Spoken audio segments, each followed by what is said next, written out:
राष्ट्रपति जी ने अचानक इस्तीफा दिया, वो भी संसद जब शुरू होने वाली है उस वक्त दे दिया। देखिए, ये घटना पूरे देश को चौंकाने वाली है, इसमें कोई दो राय नहीं। क्योंकि आज़ादी के बाद में उपराष्ट्रपति के पद से कोई इस्तीफा नहीं हुआ आज तक, पहली बार हुआ है। और जो कारण बताया गया कि स्वास्थ्य कारणों से मैं दे रहा हूँ, उसमें आम लोगों को भी और किसी को भी सच्चाई नहीं लग रही है, सच्चाई नहीं लग रही है। घटना इस प्रकार मोड़ ले रही है। एक तरफ तो प्रधानमंत्री जी जा रहे हैं, मोदी जी विदेशों में जा रहे हैं, कल परसों दौरे में, आज कल में जा रहे हैं। अचानक उपराष्ट्रपति का इस्तीफा होता है तो देश दुनिया में चर्चा बन गई। और धनखड़ साहब हमारे राजस्थान के थे, तो राजस्थान वासियों को बहुत धक्का लगा, क्योंकि किसानों की बात जो है वो पार्लियामेंट के अंदर भी और बाहर भी, जब मौका लगा किसानों के, जब आंदोलन हुए तब भी, अब भी लगातार वो उठाते गए हैं, उठाते गए। अभी तो कृषि मंत्री जी को उन्होंने खरी खोटी भी सुनाई थी थोड़े दिन पहले ही, और 10 जुलाई को अभी उन्होंने कहा कि मैं 2027 तक रिटायर होऊंगा। मैंने कहा था जोधपुर के अंदर 10 दिन पहले कि भाई चेयरमैन राज्यसभा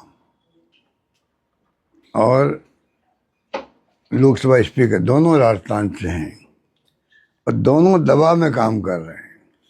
मैंने कहा था दोनों दबाव में काम कर रहे हैं। मेरी जोधपुर की आप देखेंगे स्पीच तो उसमें आपको मिलेगा। मैंने कहा था उस वक्त, मुझे लग रहा था, पता नहीं क्यों लग रहा था कि दोनों दबाव में काम कर रहे हैं, और वो सच्चाई सामने आ गई।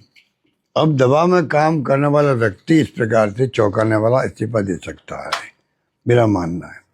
अब असली बात क्या हुई है वो तो आरएसएस जाने या बीजेपी वाले जाने, ये किसी को नहीं मालूम है। आरएसएस को मालूम होगा, प्रधानमंत्री जी को मालूम होगा, मेरे ख्याल से ज़्यादा तो मैं कह सकता हूँ 2 को मालूम होगा कि किन कारणों से इस्तीफे हुए हैं।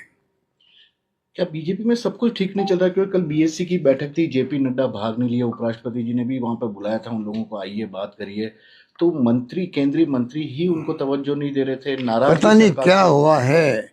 चौंकाने वाली घटना की, दिन भर हाउस चला है, उन्होंने भाग लिया है। कल जो बीएससी की मीटिंग होती है, जो प्रोग्राम तय होता है जो आप कह रहे हो आगे के लिए, वो मीटिंग भी हुई है।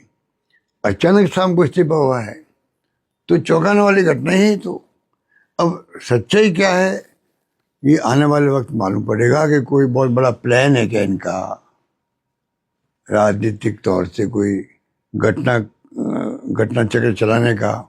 ये तमाम बातें अभी तो बाहर आई नहीं है, पर दबाव में रहे दोनों, ये मैं नोट कर रहा था और मैंने कहा था। हालांकि उसका खंडन किया उपराष्ट्रपति जी ने, और क्योंकि मेरे तो उनके परिवार से 50 साल के संबंध हैं, 50 साल किसे कहते हैं, वो खुद ही कहते थे बाहर, अभी भी कहा। तो हम सबको बहुत दुख हुआ कि उनका इस्तीफा हो गया। अब भी मैं समझता हूँ, जैसे कांग्रेस ने कहा है कि प्रधानमंत्री जी को प्रयास करना चाहिए, क्या संभव है क्या कि वापस वो इस्तीफा ले ले। ये जयराम रमेश, जो हमारे मिस्टर जयराम रमेश, जो हमारे वो हैं मीडिया के महामंत्री एआईसीसी, उन्होंने भी ये कहा है कि प्रधानमंत्री को चाहिए कि एक प्रयास करे कि वापस इस्तीफा ले ले।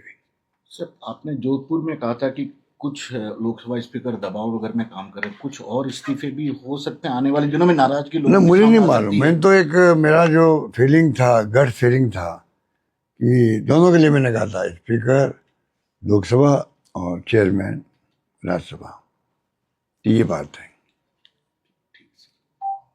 ठीक है।